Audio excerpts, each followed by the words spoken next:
Space, भाईलॉग space, एक ऐसी जगह जो हमेशा से इंसान को फैसिनेट करती आई है। भारा पदा है अमेजिंग चीजों से। हर तरफ रंग बिरंगी नेबुले और चमकते हुए सितारे, स्टार्स हैं, प्लैनेट्स हैं और गैलेक्सीज हैं। हर एक अपने आप में एक अलग कहानी। लेकिन सबसे इंटरेस्टिंग ऑब्जेक्ट्स में से एक है न्यूट्रॉन स्टार्स। ये छोटे से सितारे जो अपने आप में एक बड़ी दुनिया समेटे हुए हैं।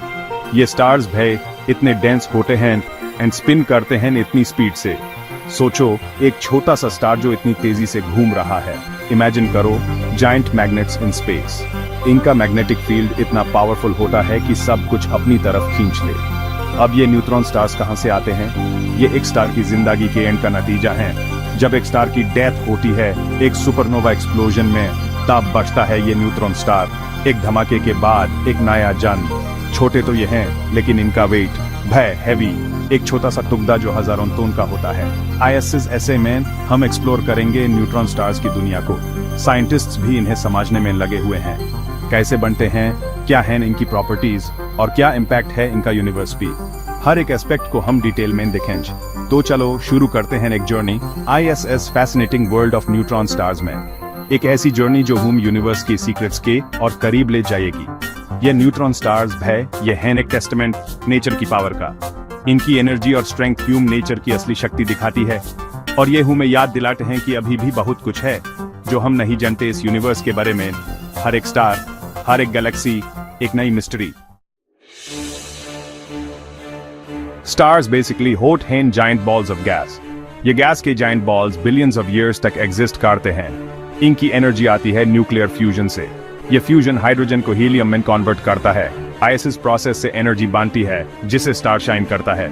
ये शाइन बिलियंस ऑफ ईयर्स तक चलती रहती है। लेकिन भाई, स्टार्स भी इमॉर्टल नहीं है। एक दिन इनका फ्यूल खत्म हो जाता है। जब फ्यूल खत्म हो जाता है तो वो अपना वेट कैरी नहीं कर पाते और फिर वो कोलैप्स करने लगते हैं। स्टार का कोर कोलैप्स हो जाता है अपने ही अंदर। ये कोलैप्स एक वायलेंट प्रोसेस होता है और ये कोलैप्स भाई पावरफुल होता है। इतना पावरफुल कि स्पेस में एक बड़ा एक्सप्लोजन होता है। इतना पावरफुल कि एक सुपरनोवा एक्सप्लोजन होता है। यह एक्सप्लोजन स्पेस को रोशनी से भर देता है। स्टार की आउटर लेयर्स ब्लास्ट हो जाती हैं स्पेस में, लेकिन कोर वो रह जाता है। यह कोर एक नया ऑब्जेक्ट बनाता है और यह कोर अब बन चुका है एक न्यूट्रॉन स्टार।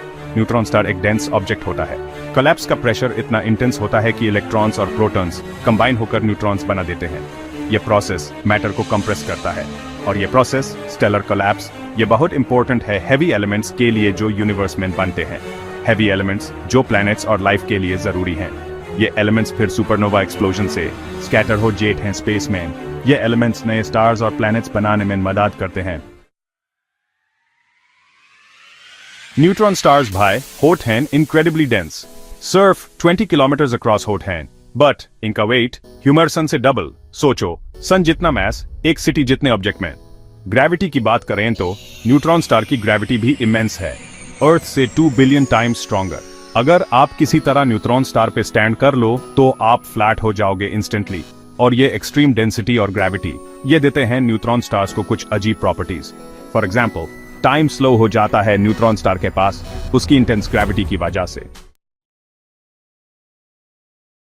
न्यूट्रॉन स्टार्स भाई स्पिन करते हैं बहुत तेजी से, कुछ तो हंड्रेड्स ऑफ टाइम्स पर सेकंड। और जब ये स्पिन करते हैं तो इमिट करते हैं बीम्स ऑफ रेडिएशन अपने पोल्स से। ये बीम्स स्वीप करते हैं स्पेस में बिल्कुल एक लाइट हाउस की तरह। अगर ये बीम्स बाय चांस अर्थ की तरफ पॉइंट करें तो ह्यूम दिखते हैं pulses of radiation. In pulsating neutron stars को बोलते हैं पल्सर्स। और ये पल्सर्स भाई ये हैं precise time keepers. Astronomers use करते हैं इन पल्सर्स को डिफरेंट फिनोमेना स्टडी करने के लिए, जैसे इंटरस्टेलर मीडियम, ग्रेविटी और ग्रेविटेशनल वेव्स भी। Section 5. Magnetars possessing immense magnetic fields.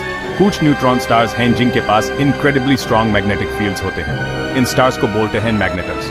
Magnetar का मैग्नेटिक फील्ड अर्थ के मैग्नेटिक फील्ड से ट्रिलियन टाइम्स स्ट्रॉन्गर होता है। मैग्नेटर्स बहुत रेयर होते हैं। ABI तक सिर्फ फ्यू डजन हाई डिस्कवर हुए हैं। ये बहुत एक्टिव भी होते हैं।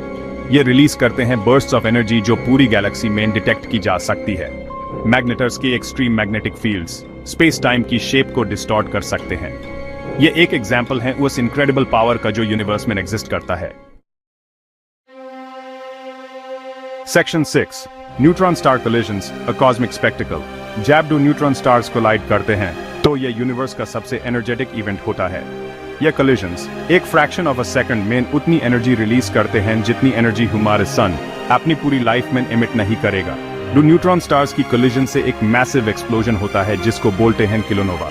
इन एक्सप्लोजन्स में हेवी एलिमेंट्स बनते हैं जैसे कि गोल्ड और platinum. Recently gravitational waves detect हुए हैं एक न्यूट्रॉन स्टार कोलिजन से, जिसे ह्यूम इन एक्सोटिक ऑब्जेक्ट्स को स्टडी करने का एक नया विंडो मिला है। Section 7 gravitational waves ripples in space time. Einstein की थ्योरी ऑफ जनरल रिलेटिविटी के हिसाब से मैसिव ऑब्जेक्ट्स जैसे कि न्यूट्रॉन स्टार्स स्पेस टाइम में रिपल्स क्रिएट कर सकते हैं जिन्हें बोलते हैं ग्रेविटेशनल वेव्स। ये वेव्स स्पीड ऑफ लाइट से ट्रैवल करते हैं। 2017 में ग्रेविटेशनल वेव्स डिटेक्ट हुए थे एक न्यूट्रॉन स्टार कोलिजन से, जो कि एक मेजर साइंटिफिक ब्रेक थ्रू था। इसे आइंस्टाइन की थ्योरी कंफर्म हुई और ह्यूम ग्रेविटी की नेचर के बारे में नई इंसाइट्स मिली। ग्रेविटेशनल वेव्स की स्टडी अभी शुरू ही हुई है, लेकिन इसमें पोटेंशियल है कि ये यूनिवर्स को समझने के हमारे तरीके को पूरी तरह से बदल दे। Section 8 neutron stars as cosmic laboratories. Neutron stars basically extreme laboratories की तरह हैं। साइंटिस्ट इनका यूज मैटर को स्टडी करने के लिए करते हैं, ऐसी कंडीशंस में जो अर्थ पे क्रिएट करना इम्पॉसिबल है।